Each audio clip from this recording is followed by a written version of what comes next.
Hello and welcome. This week is week 6 on my 50 state quilts journey, and we'll be heading into Wyoming's expression today. So go ahead and offer yourself gratitude and appreciation for allowing yourself this creative time. And thank you for joining me on this journey, whether it be for just 1 week or all 50 or somewhere in between. Just know that I appreciate you. Here is your visual of the tools that were listed in the screen before. So I'm going to go ahead and push those out of the way. And all we need to begin is our tile, or journal, whatever you're using, whatever substrate you're using today, and ruler and pencil. So as always, if you've been here before, we're going to start with that 3/16 inch border on either side, on all the sides of our tile. So we're going to create this kind of framed edge using the 3/16 of an inch as our guide.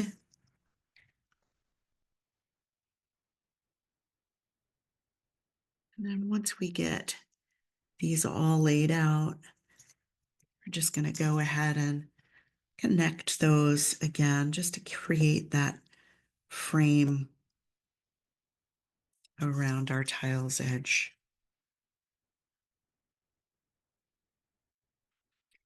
And as you connect these, you're going to go all the way across from side to side to create those little corner sections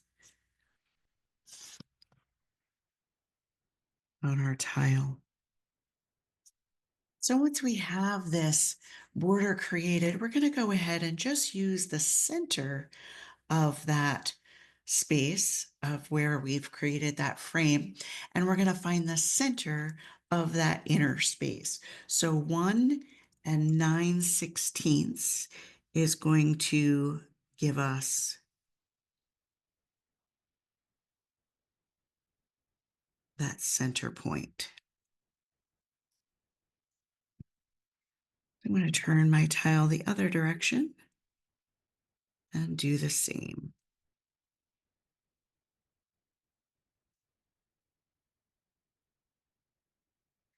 So now that I found this center dot, I'm going to put 1/4 of an inch. So I'm going to put my ruler so that 1/4 of an inch hits that center space. And I'm going to lay a little hash mark to the first line of the ruler, so giving that space 1/4 of an inch. And then I'm going to lay a hash at 1/2 inch on my ruler and giving the space to the right of the center 1/4 inch, giving that whole space 1/2 inch space. Okay, so I've laid my ruler down so that the 1/4 inch of my ruler is at my center space, my center of the tile. And then I'm going to measure 1/4 inch to the left and 1/4 inch to the right of that center space so that I have a 1/2 inch space in the center.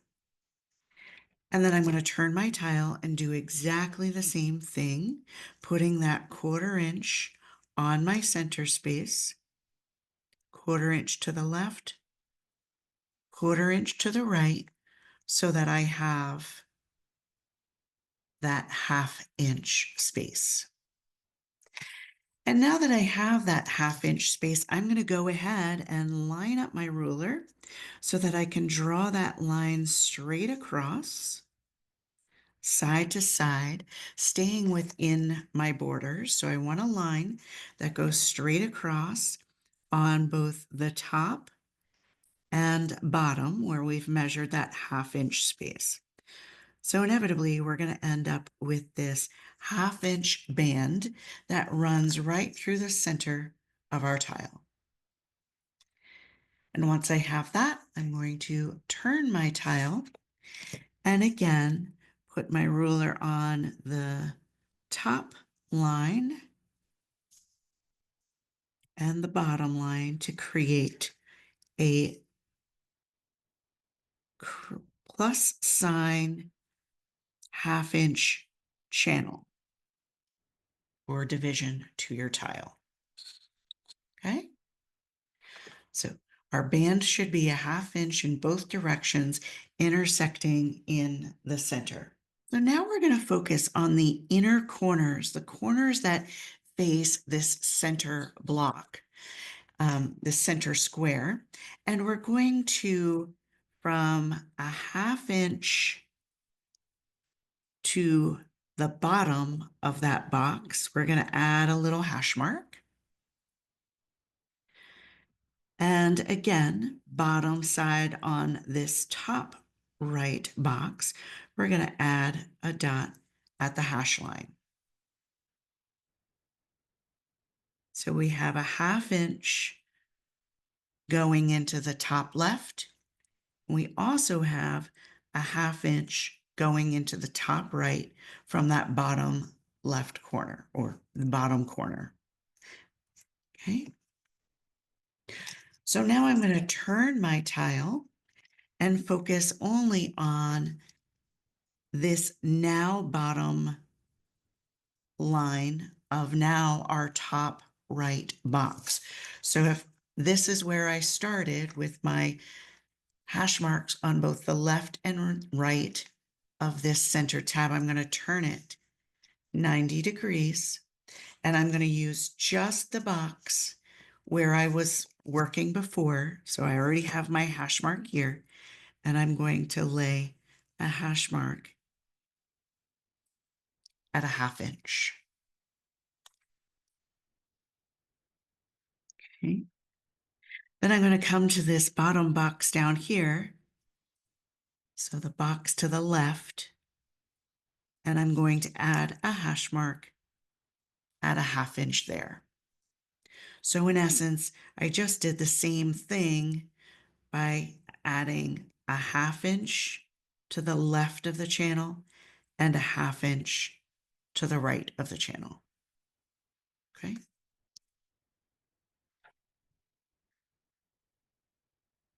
So I'm going to turn my tile again so that I'm working in the opposite boxes. So I'm working with the hash in the left box, and we still have nothing in that top right box. Okay. So again, I'm going to lay my ruler so that I have a half-inch on the bottom line of the left box and a half-inch to the bottom line of that right box. Turning my tile to the left 90 degrees again gives me a whole open section that needs its half-inches both to the left and right of that channel. So half-inch to the left, half-inch to the right. Okay, so what's happening now is we have this half-inch marked on each one of these half-inch ribbons or plus signs that are going through the center of our tile. We're going to now turn our tile on an angle, and we're going to connect those dots diagonally across the corner. So we're going to get a little triangle in each corner. And again, I say this every week, but for those just joining in for one of our quilts, I just want it to be known that there's a lot of measuring and creating in these steps as we go through. But using a 3.5-inch by 3.5-inch tile, it doesn't allow us any paper piecing together. So we're basically piecing sections of our one tile by dividing the spaces with our ruler. And each one of these pieces that we then create will inevitably represent a piece of fabric that we're then going to sew together with our pen. So pen stitching to create one quilt block. Okay, so now that we have these dots connected across the corner to divide this bottom section into a triangle, I'm going to now take that line and divide that line in half. So 1, 2, 3, 4, 5, 6, 7, 8, 9, 10, 11 is how many lines we have from side to side. So that means we need 5.5. So the space between 5 and 6 is our center mark on that line. So 1, 2, 3, 4, 5.5. So the space between line 5 and 6 is where we want that little hash mark to be or to give us the center of that line.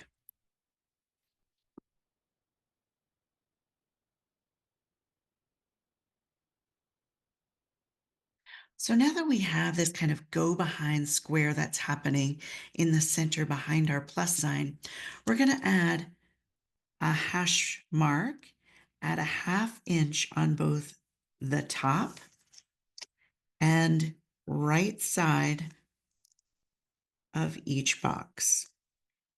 So the top line and right side of each box, adding another little hash mark onto that outside frame line.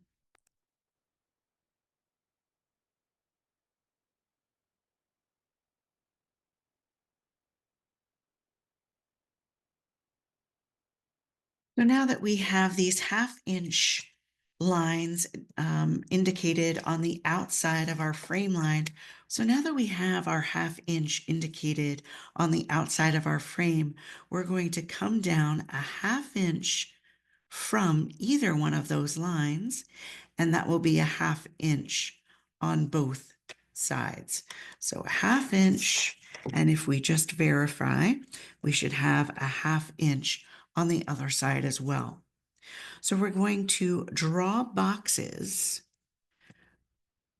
from that 1/2 inch interior dot to the 1/2 inch exterior dot we have on the frame to create these little 1/2 inch boxes.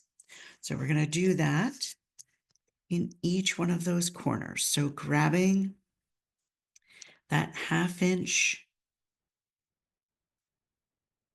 dot on our frame and connecting the inside dot that we've just created to those 2 dots on the outside frame line, creating this box.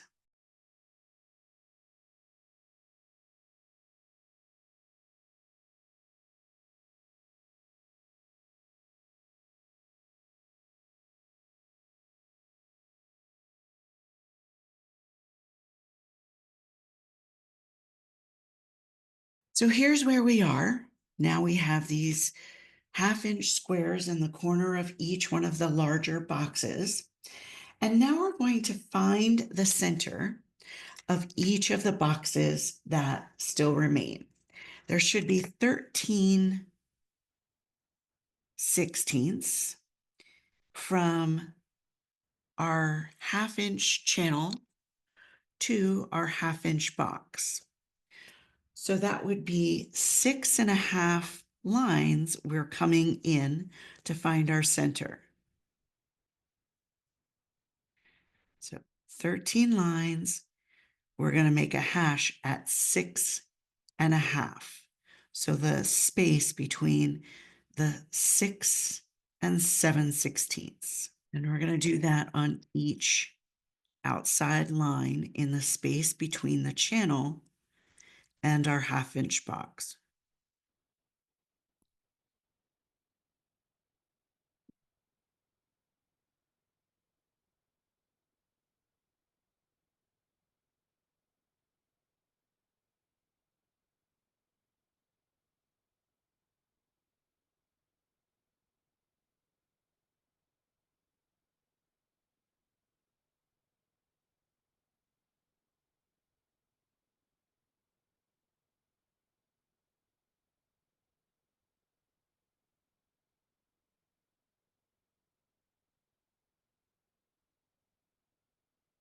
Okay, so now we have a division of half of each of the lines that are alongside our top box.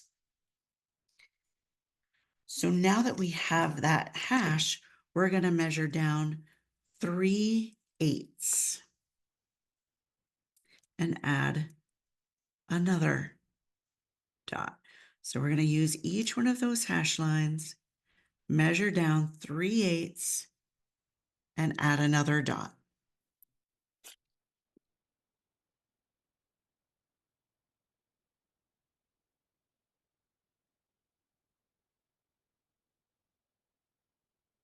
All right.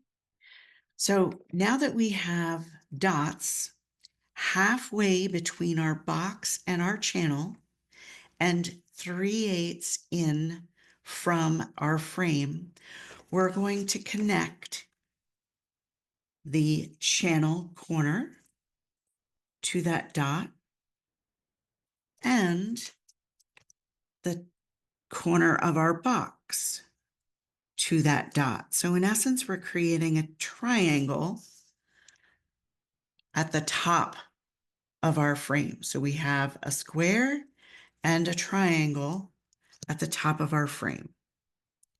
So I'm going to do that on the other side.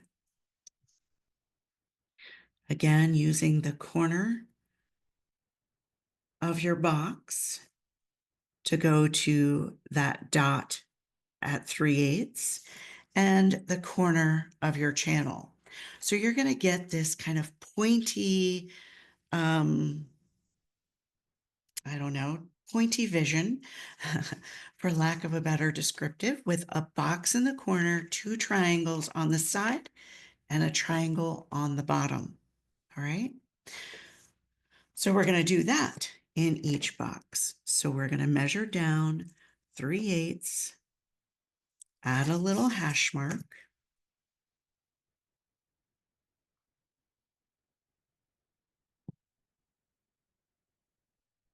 and then from that hash mark that we've just created, we're going to measure from the corner of our box and from the corner of our channel in both the top and the right side.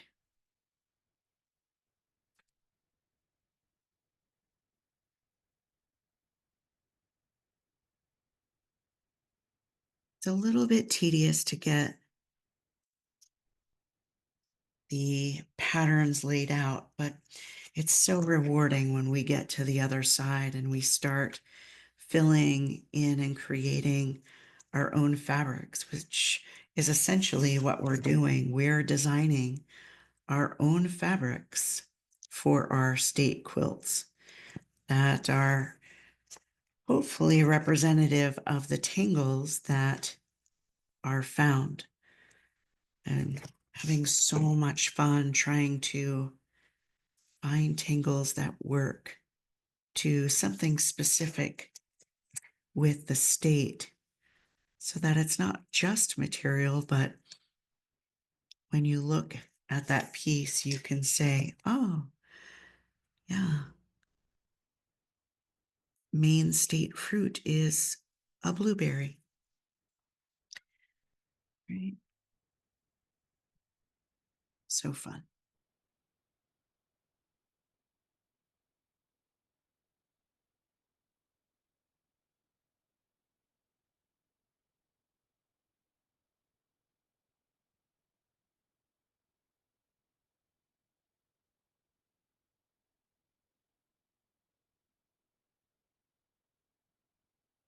Right. So here's what we should have ish when we're done adding those peaks or those triangles to each of those boxes. Now that we have peaks and valleys to each one of these points, we're going to connect all of the valleys, so all of the points or all of the corners where the triangles come down into this center space. So each one of these valleys is going to get connected to this center dot that we began this whole process with on that first diagonal line. So each valley is going to pull down to that center dot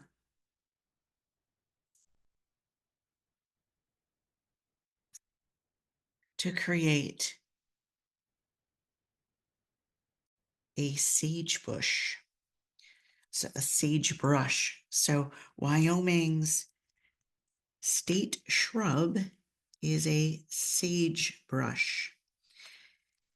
Wyoming is only one of two states that have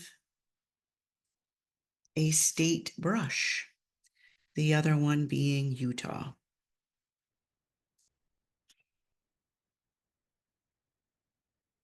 And Utah state brush is the serviceberry brush.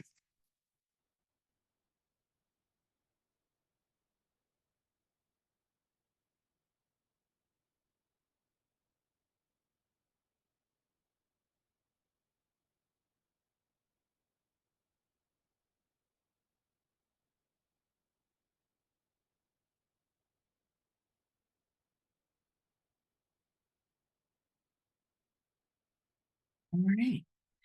So here we have our Wyoming quilt all patched up. All the pieces are cut. All of our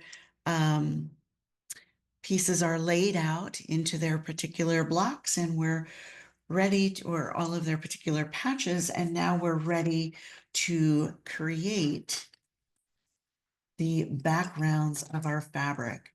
So again, working a little backwards potentially, in that we're laying our color before we lay our design. So I'm going to grab my acetate and my markers. And before I go ahead and dig into those markers, I'm going to take my kneaded eraser and just go ahead and dab some of this deep, dark pencil line away. Of course, we're going to need these strings to work within, but I feel working with a ruler, we kind of use a bit more pressure on our pencil than we normally would if we're just stringing. So I like to take some of that harshness away so that kind of blends a bit better into the background of our color. All right. So as I mentioned, the sagebrush is the state brush of Wyoming, and it's a pale gray, it's a pale gray kind of looking brush that has yellow flowers. So I'm going to go to that 991, and for the center brush expression, I'm going to use a palette of that yellow, using my blender to pick it up, because once again, I'm wanting to be able to blend these colors and work these colors so that they're not so saturated. They give me a bit more texture to play with in the backgrounds of my tangles, allowing a bit more opaque and transparent spaces to allow almost a highlight and shading happening as we're going through our tangling process. And we can always add more as we go along. If we're finding some of our sage brushes much darker in some areas. I can always go over some of the more transparent places and kick those up a notch. But I'm not wanting to smooth this out. I'm wanting these very textural light darks to form within that space. So each one of our sage brush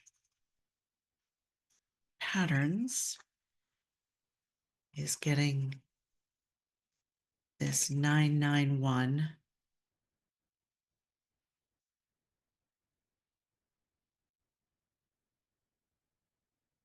color palette to, again, build our fabric upon.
Just going through, darkening up any spaces to balance out some of the translucent with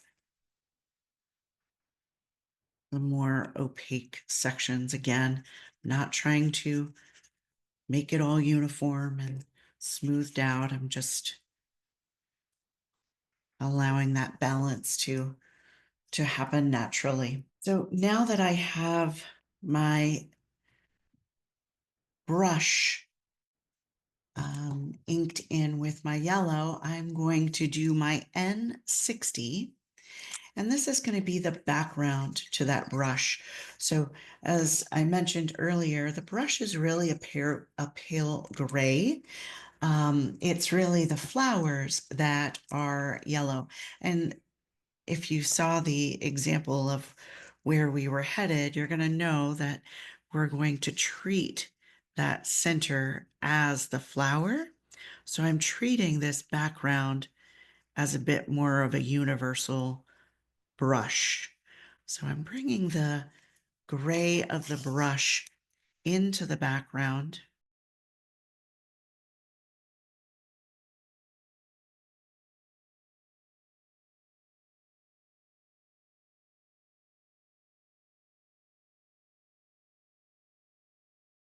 The title to this quilt, the Wyoming State Quilt, or I guess the pattern that they're calling it, is the Sage Bud.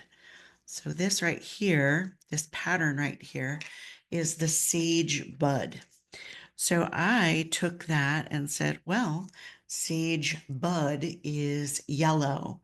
The sage brush is gray. So I'm treating this background material as the brush, and the kind of pointy shape that's within that, the sage bud, as they're calling it, the flower that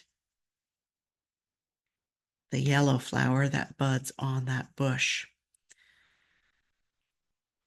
Again, treating that gray just the same as I did that yellow. I'm not trying to smooth out my expressions. I'm just laying it into the spaces, allowing those transparent and those real opaque sections to come to life. I guess they're really not opaque. You can still kind of see the depth through them and see the variation of them, but You understand what I'm trying to say. The dark spots, I'm not trying to smooth out and make consistent, nor am I trying to be consistent with the lighter sections as well. Just allowing my ink to create this kind of marbling in the background. Again, that's going to offer me an automatic texture when I get to the point of adding tangles.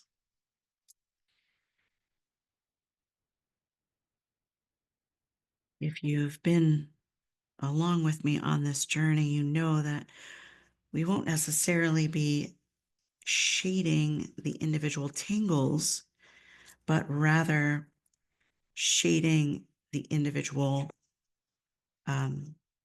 patch or shape of the quilt as we stitch them together. So this just allows, by default of how we're laying this ink, this allows the highs and lows to automatically happen within our tangles. Again, you can always add more to kind of balance out those colors.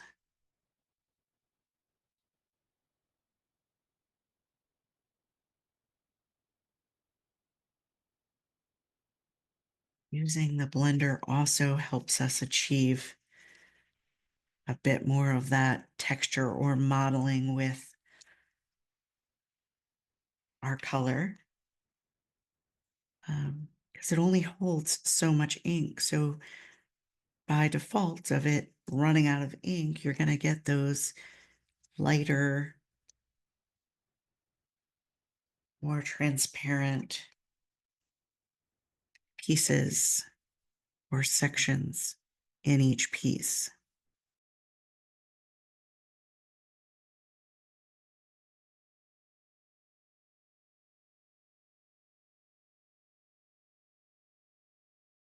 So I'm going to go back to my yellow and also this 847. And it's kind of like an orangey red. And I'm going to mix these together. Again, laying a palette of yellow and now red. So I'm going to get this kind of wash of yellows and red into this center band, avoiding this center square. All right. So I'm going to start by just laying some yellow haphazardly into that band. And I'll be going over all of this and trying to kind of tone this down, but it's going to give me a starting point. So now that I have that starting point, I'm going to start introducing that orangey red or that red into the mix. And again, I'm going to avoid that center square. So being mindful to keep that open because we're going to change up our color to go in there. And just blending this yellow, this red together, allowing dark spaces, allowing light spaces, allowing it to mix into even a more obvious orange. So we have these reds playing together with these yellows. I'm going to go back over trying to just get yellow once again on top, filling in some of those spaces. Trying to be mindful so your colors are not bleeding over into your other patterns, right? Because this is material, right? It's not paper. We don't have bleeding across our sewn lines, connecting our material together. Rather, each material is a crisp transition from one to the next.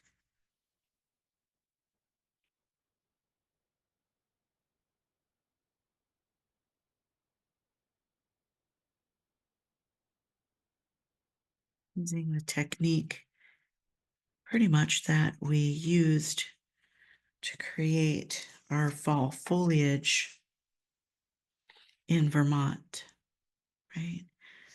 So modeling those colors together, blending them all together, and allowing whatever comes out of the tip of that blender to be. And again, you can manipulate this. You can add as many layers as you want. That's why we started with that thin layer of yellow, right? We can always build up, but with the darker colors, but not so much with the lighter colors, right? No going back. We can only build forward in these color palettes.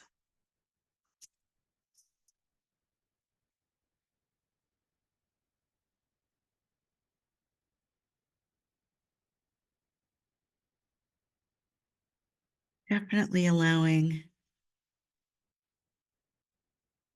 the yellows, the oranges, and the reds to all have a voice within each band space.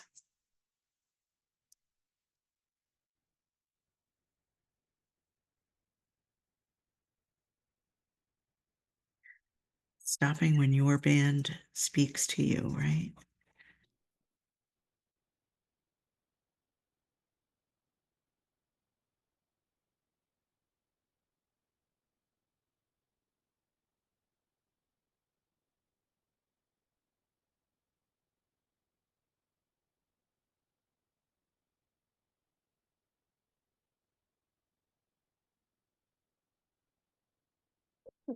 All right, so I'm going to go to this center box now, and I'm going to kind of just sit with everything that's happening. I may go back in and add some more layers or add some more texture, but for now, I'm going to move on to my 767 and my 555, that kind of lighter purple and blue.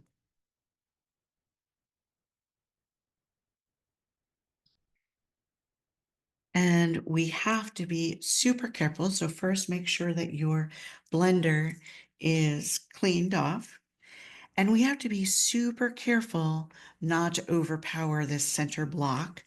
But I've laid a palette of that purple and blue, and I'm going to take a combination of both of them and kind of mix it together on my palette. And when I get a color that I like, kind of a darker purpley, I'm going to take just a little bit of that ink off on my side, like on a piece of paper or something, again, so I just don't overpower this little box.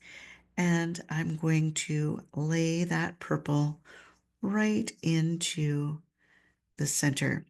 Now, this could get away from us really quickly, so just be mindful of the depth of color that we're offering into this square. And again, you can always add more layers. So if you take too much off of your brush, it's better than not taking enough off and having your center square almost be overtaken by a really dark purple. Yeah. So now that I have that inner purple laid by mixing both my blue and that lighter purple together, I'm going to go to the outside and create my frame.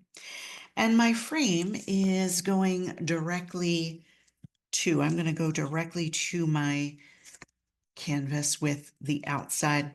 So starting with my corners, I'm going to choose to use that 991.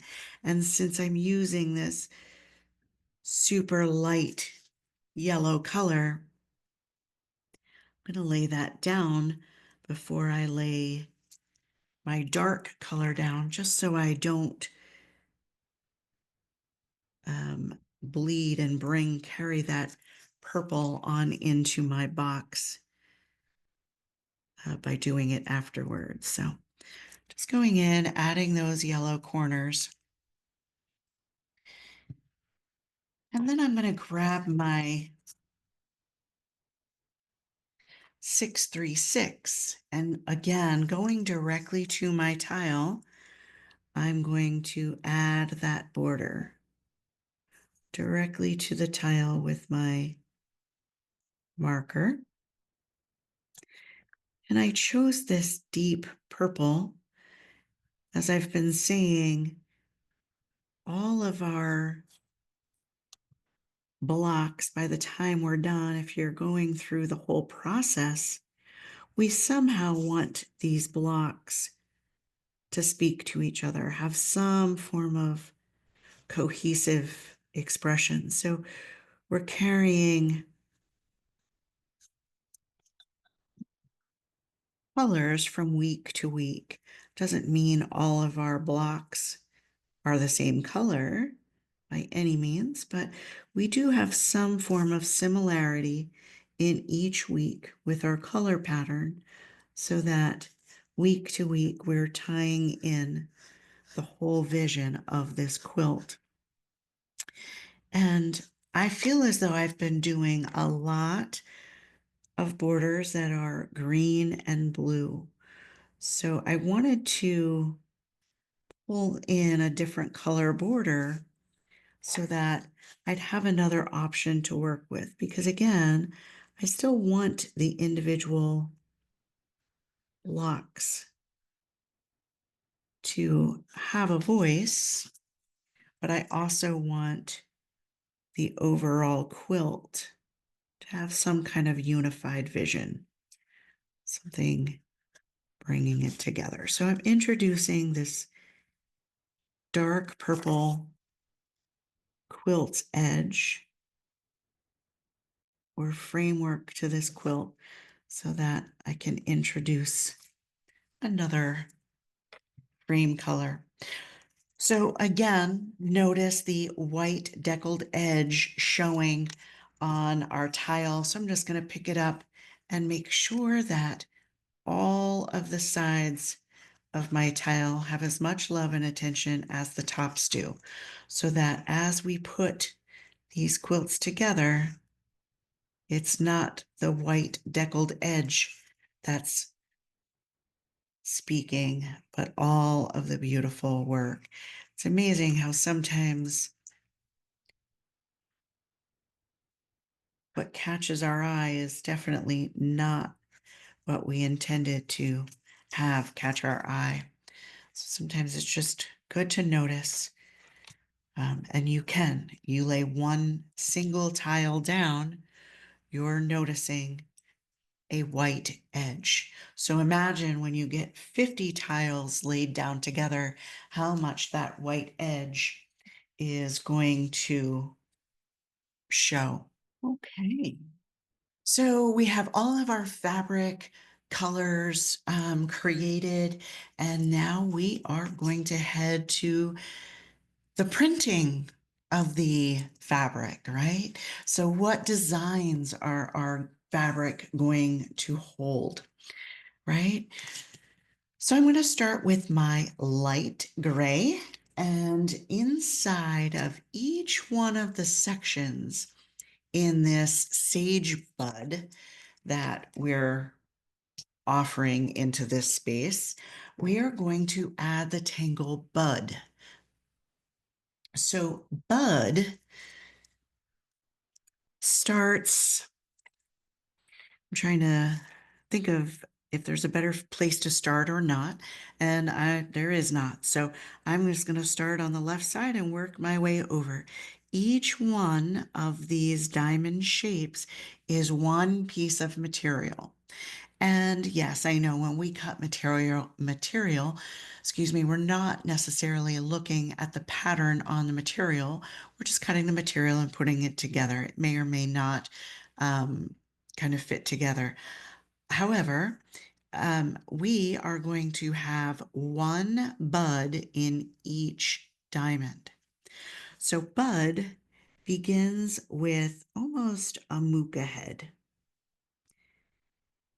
And I'm going to come down the side in question mark form. So here's my muka head, and I'm going to round around, staying within my diamond and arching in question mark style. And now I'm going to bulge out into an elongated S. So bulging out the width of my diamond, coming up to the peak, elongated S, and then pulling down and landing on the top of my muka head. So muka head in a question mark, coming down to the bottom, elongating S-ing, so bulging out at the bottom, tapering in right up to the point of that diamond, pulling down and ending or landing on that muka head. So now that we have this muka head visible, I'm going to take that muka and aura inside that whole vision, again, landing on that head. And then on the inside of each one of those buds, I'm going to lay just some skippy slanted lines in there, allowing my pen to just kind of skip across that section. I don't want the lines to be more pronounced than my bud, just adding a little texture to that material in the background. All right, so here we go again. And I'm going to try to fit my muka head to the pinch or the peak of those diamond shapes. So again, I'm going to start my muka head right at the pinch, question mark down, bulge out, taper to the corner, land on the head. Come back in, finish that muka and aura all the way around the inside, landing on that head again. And again, it's kind of skippy, allowing my ink to kind of just fall wherever it falls. Don't really want to draw this in, just adding that texture to the background. So each one of these diamond shapes is getting its own bud.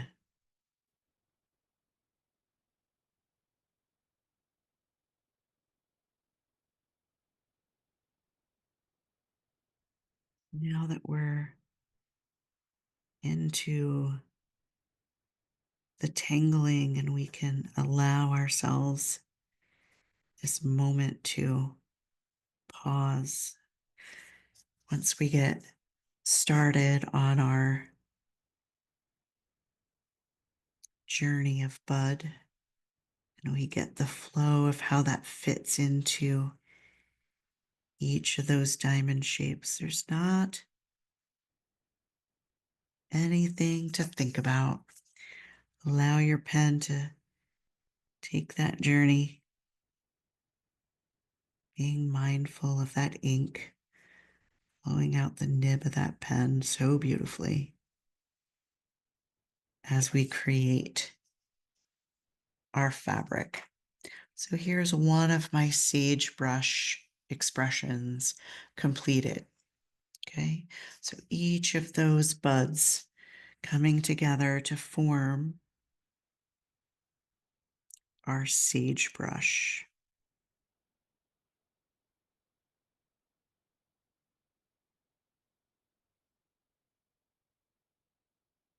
Sometimes the measuring a little tedious and definitely, at least for me, not very relaxing. So here's our moment to soak up all that Zentangle magic.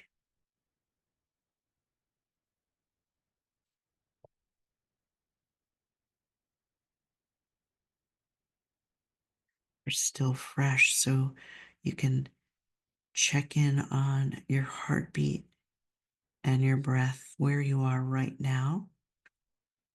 And I'll have you check in a bit to see if you've changed from where you started on this journey.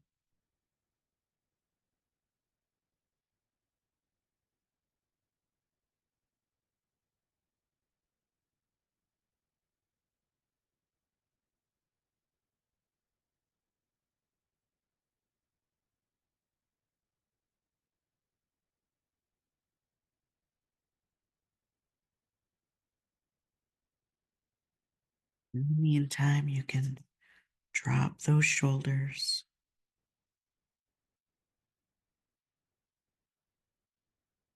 Be mindful of that jaw clenching. Unhinge it. Let it drop.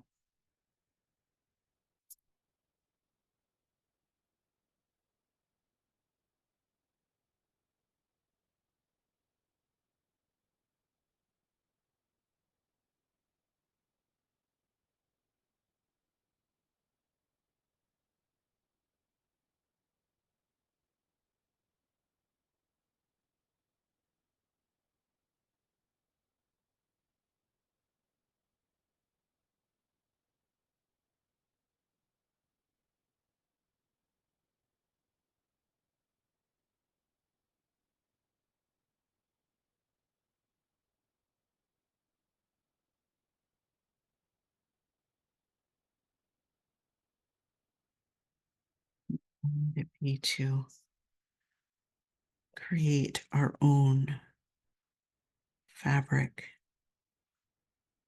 that we could use in our quilting or sewing of any kind.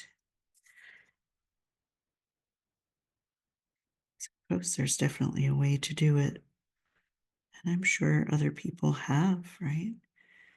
But every time I work on these and I visually think of the material that we're working on, just think how cool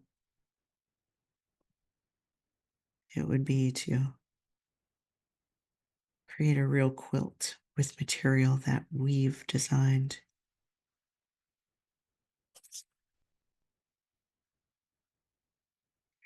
In the meantime, I'll keep creating paper quilt designs.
Corner to having your bud expressions complete. Check in on that breath, that heartbeat. Did it change from when I asked you Should make note.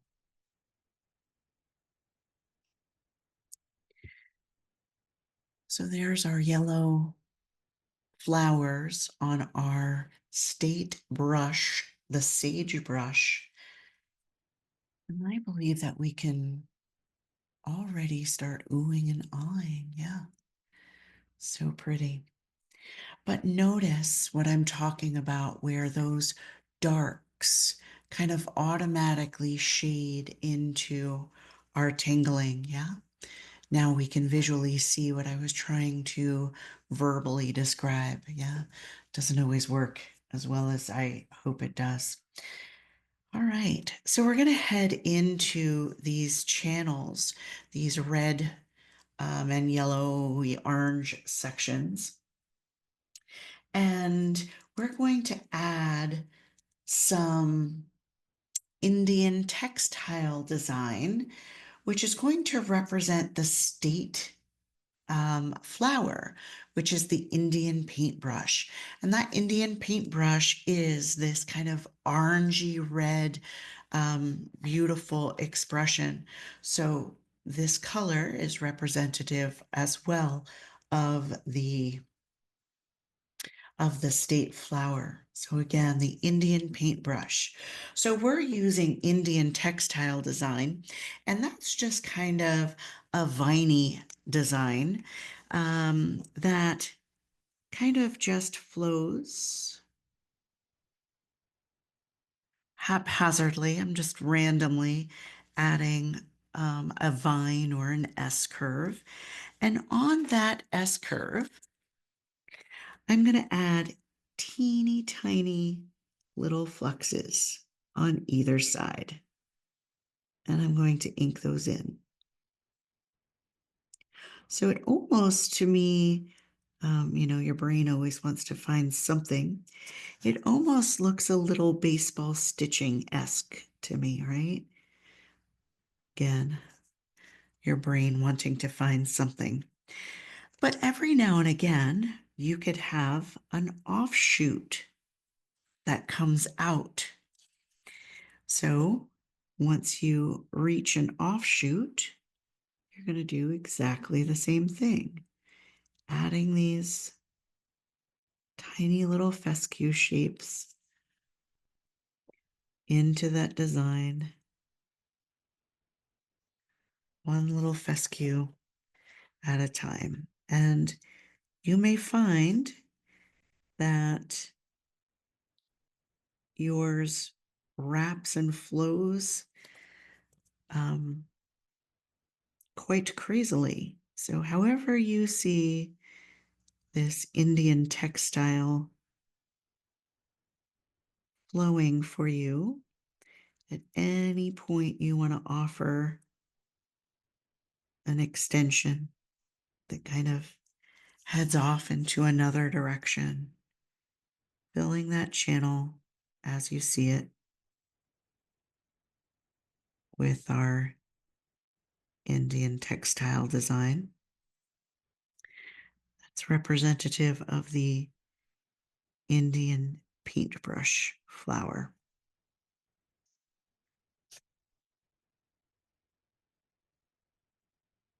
When you think you're done, change that perspective. Is there any space that could use a little loving? Just add another branch.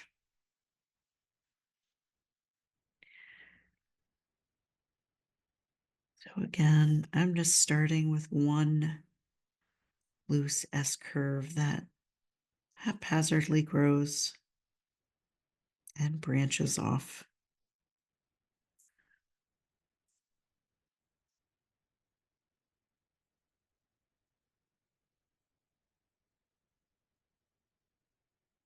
No thought. Don't get lost in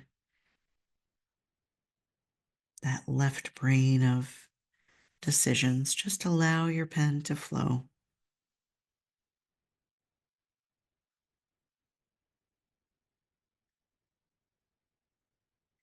Any direction.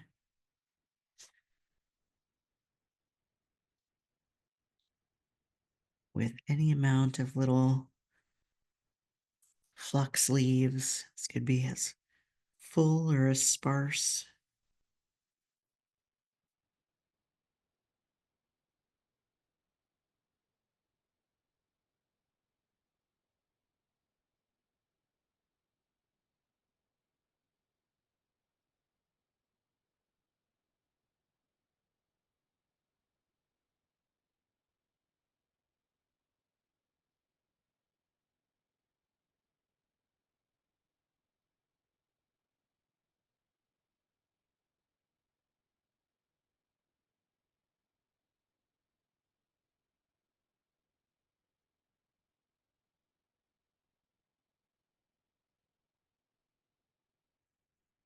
An organic that just grows naturally upon itself.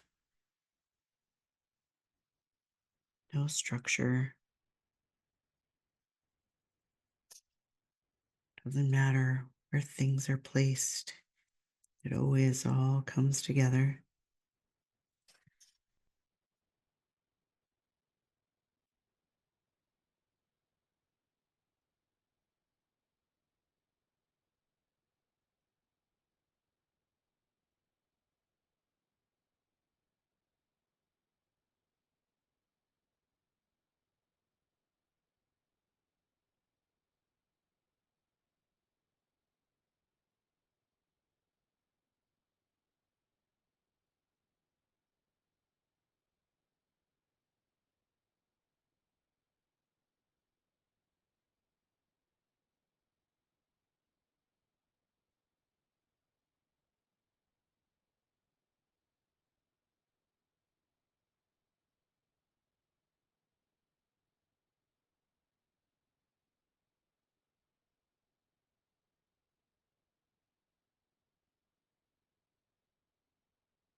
Think you're done. Change that perspective.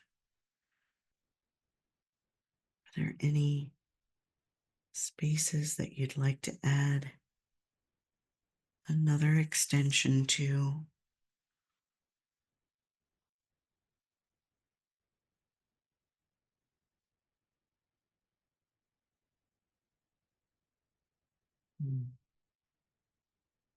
Nice. All right. So I'm going to choose to let the gray spaces of our sagebrush kind of be our solid fabric in this expression because I don't want it to get too crazy busy. I want it to have some form of balance about it, right? But I'm going to go to this center square that we've saved, and I'm going to add some oysteroid. So, yeah, I went there. Wyoming is famous for their Rocky Mountain oysters.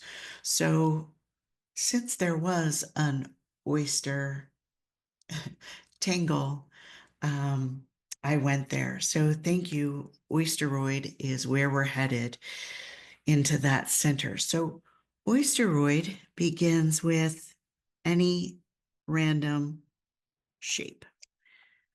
So I'm going to just kind of create this random shape. And once I have any random shape, I'm going to tether an aura off the bottom of it and then ink that space in.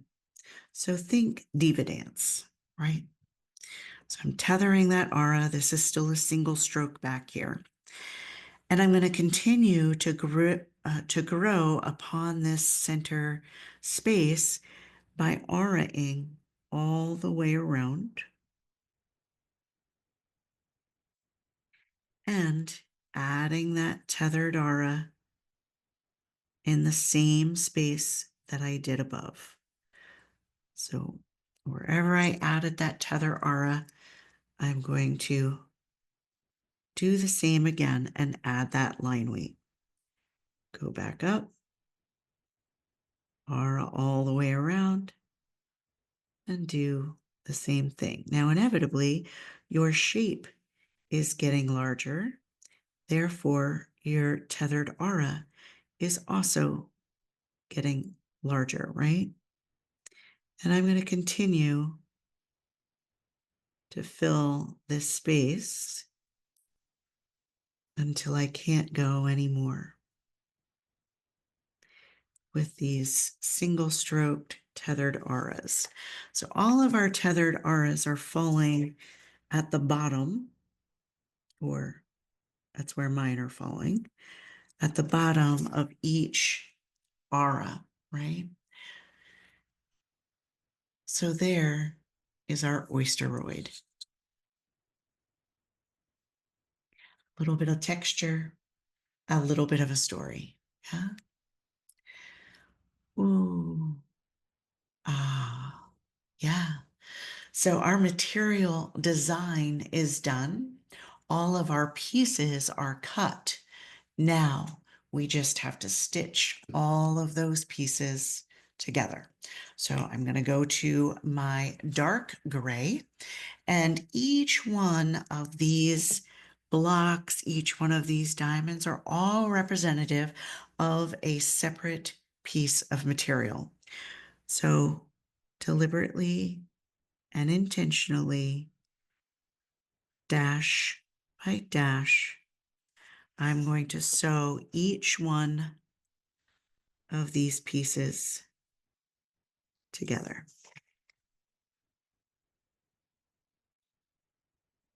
So that when we're all done, all of these small pieces are sewn together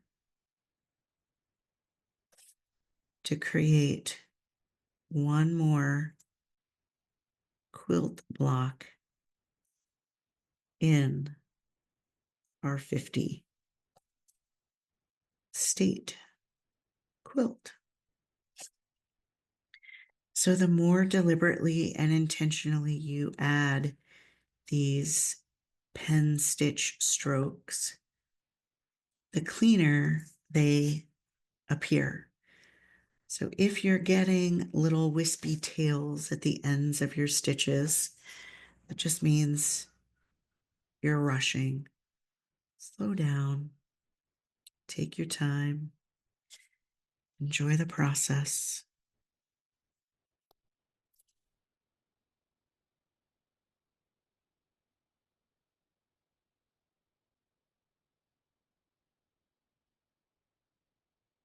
So enjoying seeing the quilt portion of this project beginning to come together with each block, with each week, just having them lay side by side. I'm so excited to see the end result of where that quilt goes visually.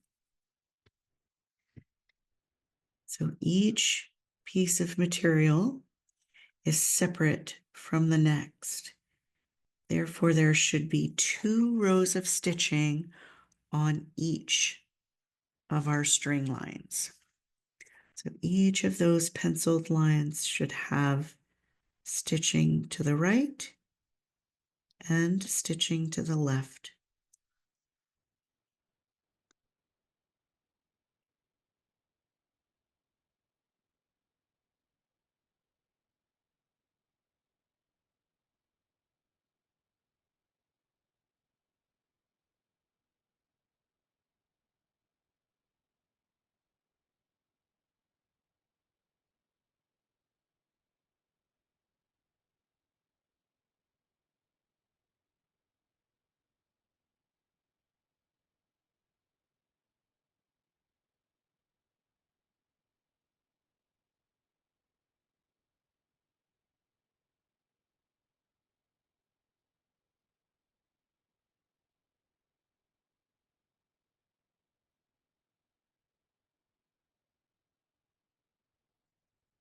These quilts being hand stitched together, thimble, thread being pushed up and down through all those layers of material.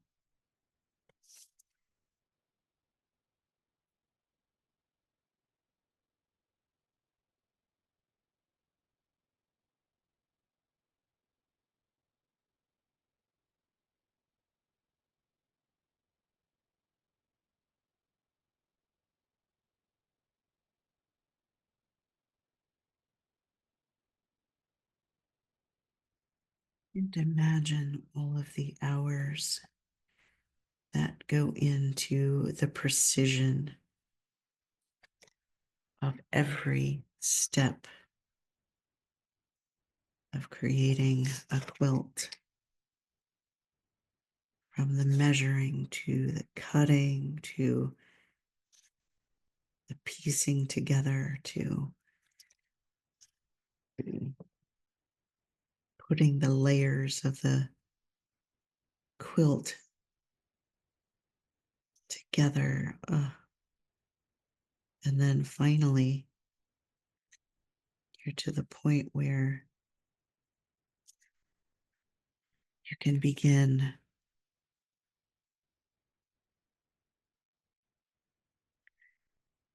making all those layers one cohesive, warm, thick layer of yummy goodness. There's definitely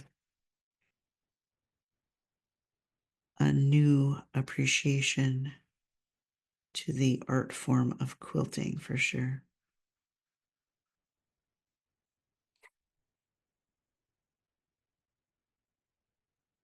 I know you've heard me talk about it many times, but in the large scale ZenQuiltz series, both 1 and 2, that I put together, it's definitely not unheard of to put 9, 10, 12 hours into each one of those quilts. And that's just a 12 by 12 piece of paper. Oh, not even a 10.5 by 10.5 inch piece of paper, right? With different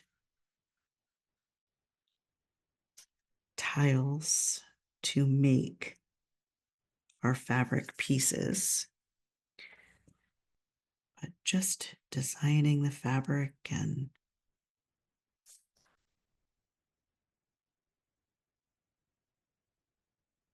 gluing them all together. So what I'm trying to say is, if there's that many hours in a piece of paper quilt where all of the pieces are essentially cut out for you already,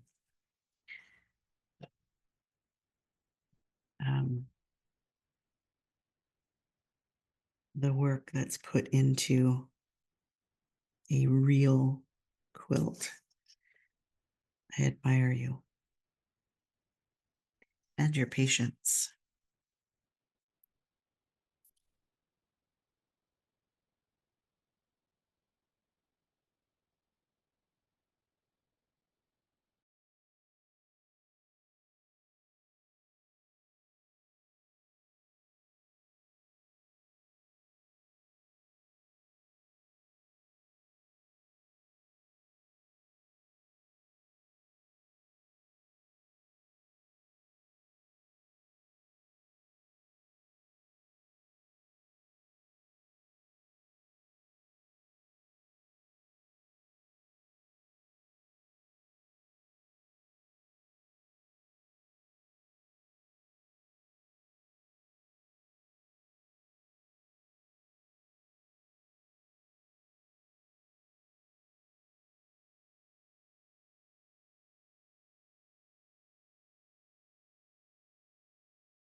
And once all of those center pieces are put together, we're going to go ahead and stitch right around the edging or our frame. And we have a really dark purple in this space.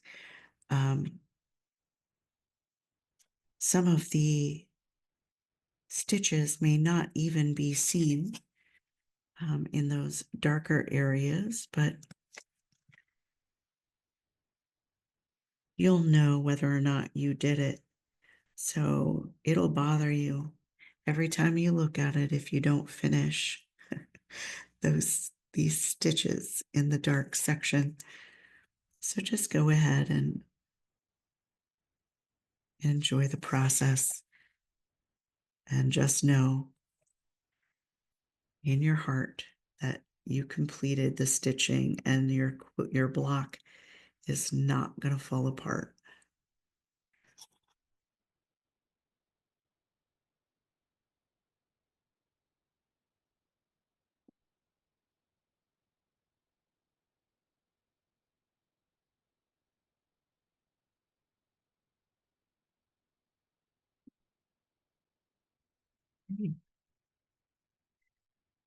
So our block is all stitched up.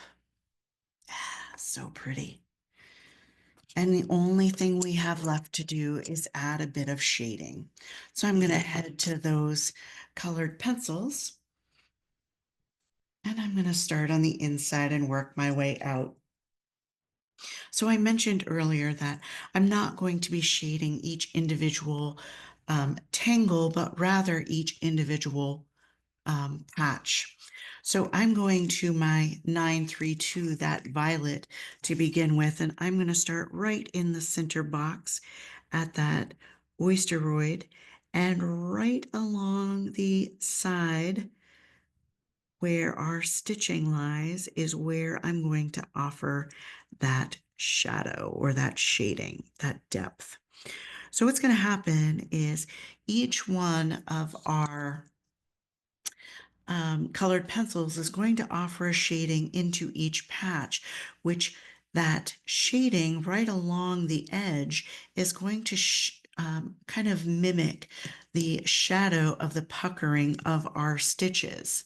And then where the material poofs up away from those stitches, this is our highlighted section. So I'm going to go to my 924 and crimson red and circular motion again right along the edge where my stitching happens. I'm going to lay that depth for exactly the same reason. We're going to do each one of the patches right alongside the stitching so that the inside has that beautiful poofy highlight, rests on top, and the stitching where it kind of puckers and pulls ever so slightly. You have a bit of a shadow in between each of those in and outs of our needles. So if you think it's so subtle that you're really not seeing the purpose of the shading, halfway through, just pause. Yeah? These have not been touched. These just along the outside edge. So it is subtle, no doubt, but it is subtle enough that it offers an impact to your overall expression. So just offers a little bit of extra love, brings that whole vision into the next level,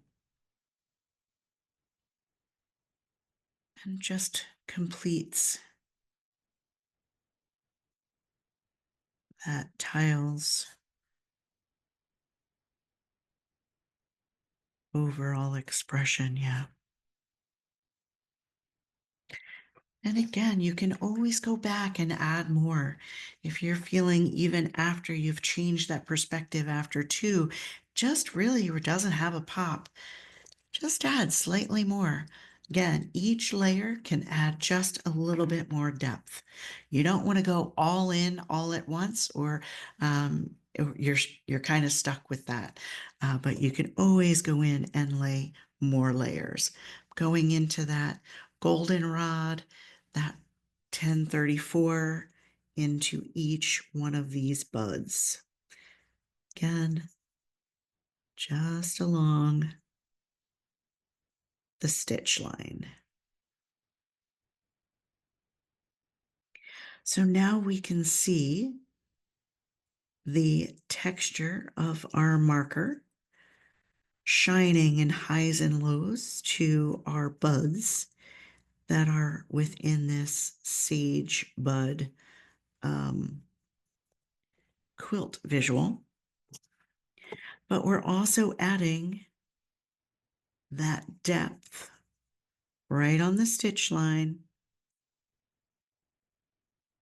to bring the shading into each piece of material.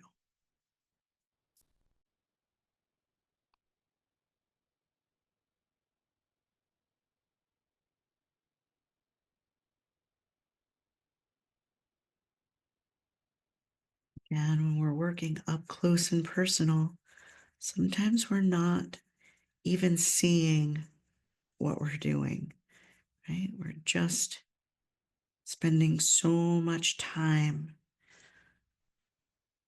again, up close and personal with this tile that the details and how they're unfolding aren't being visualized. Change that perspective. Hold that tile out at arm's length, and you don't have to wait to the end, right? You could do this throughout the process so that, again, you can see where you're headed, where you've been, the power of what you've done.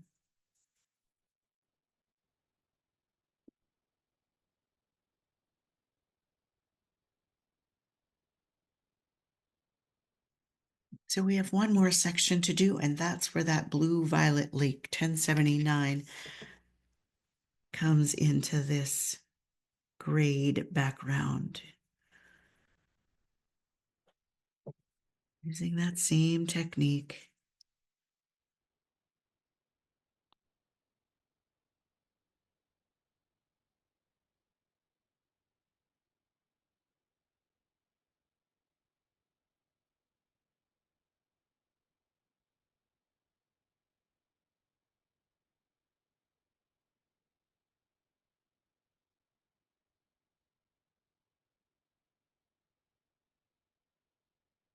We round the corner to being able to call this block complete.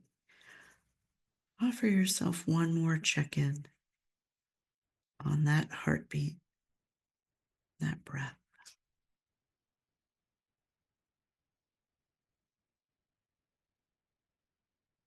Maybe even dropping those shoulders one more time.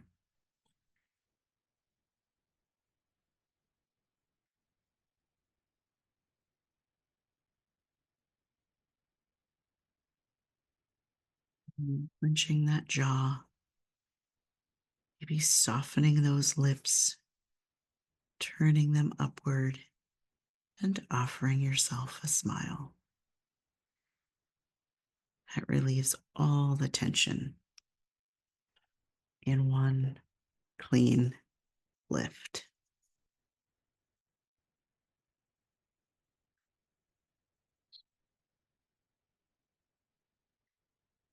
So there we have it, Wyoming. Offer yourself gratitude and appreciation. Offer your chop, your signature, however you show love to your masterpieces. And thank you so much for once again joining me on this 50 State ZenQuiltz journey. Until next time.